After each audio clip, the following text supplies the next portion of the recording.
Hello, welcome back to Erica's Welsh Garden. Today we're down the beach, we're collecting seaweed, but it's raining, the tide is on its way in, so I'm going to hurry up and get on with collecting this seaweed, and I'll see you down at the allotment.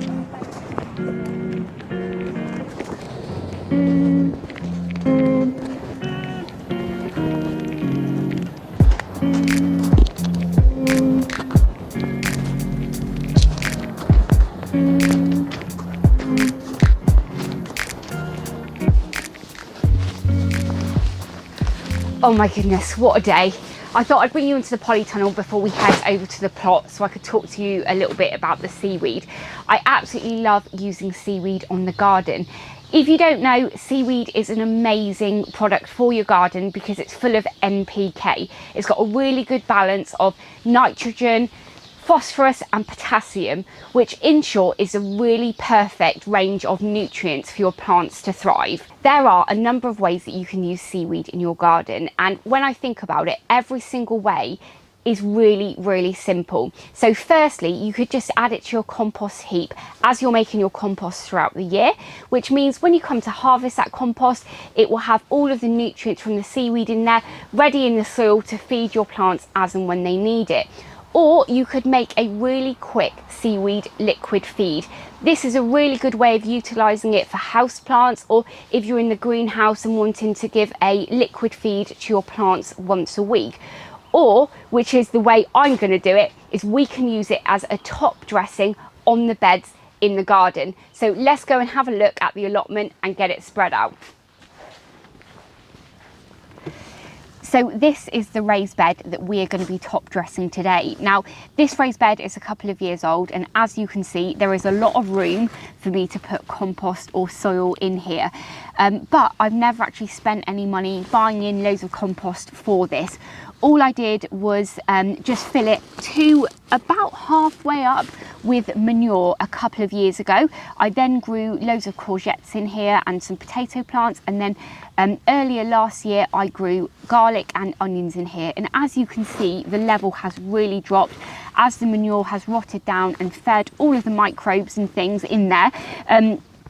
It's looking pretty depleted now. So I had planned today, when I'd gone to the beach, to pick up about 5 of these, but sometimes you head to the beach, there's seaweed everywhere, but today there wasn't too much. So unfortunately, I'm only going to be putting quite a thin layer on top of here, but it's just going to be going straight on. You can probably see there's a few little weeds all around the top of the soil. Now, I have actually weeded it a couple of times, but I'm not going to worry too much about these at this stage, and I'm just going to get the seaweed and put it straight on top.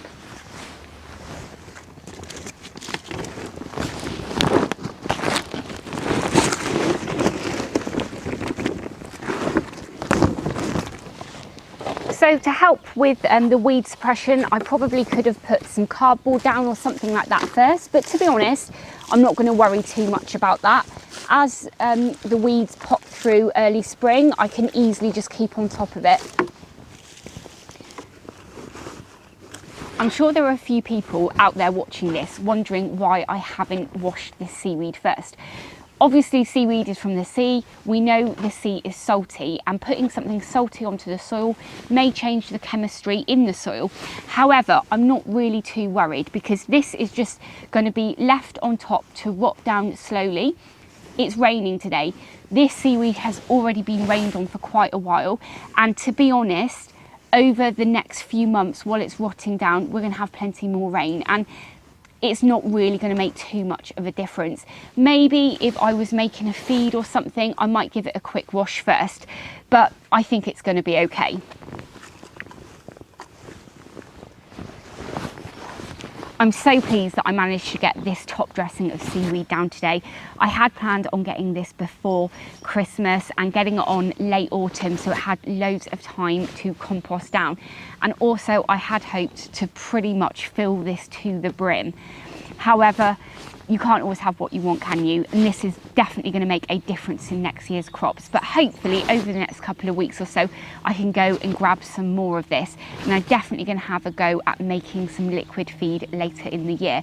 Don't worry if you're not close to a beach and you can't go and get your own, because you can get it in the liquid form. And I think it's also available in pellets as well. So I'll find those and put a link down below in the description.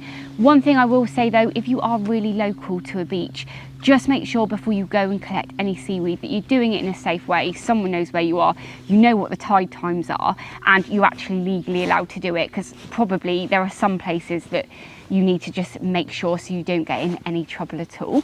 I really hope you have enjoyed watching today's video. If you use seaweed as well, do let me know if you use it in a different way, because I'm always open to hearing new ideas and new ways of doing things. If this is the first time you're watching one of my videos, I really hope you've enjoyed watching it, and please do hit that subscribe button and ring the bell to be notified of all of my latest videos. As ever, YouTube have some videos up now on the screen that they think you'll like, so please go ahead and watch those, and I'll catch up with you in the next episode. Bye!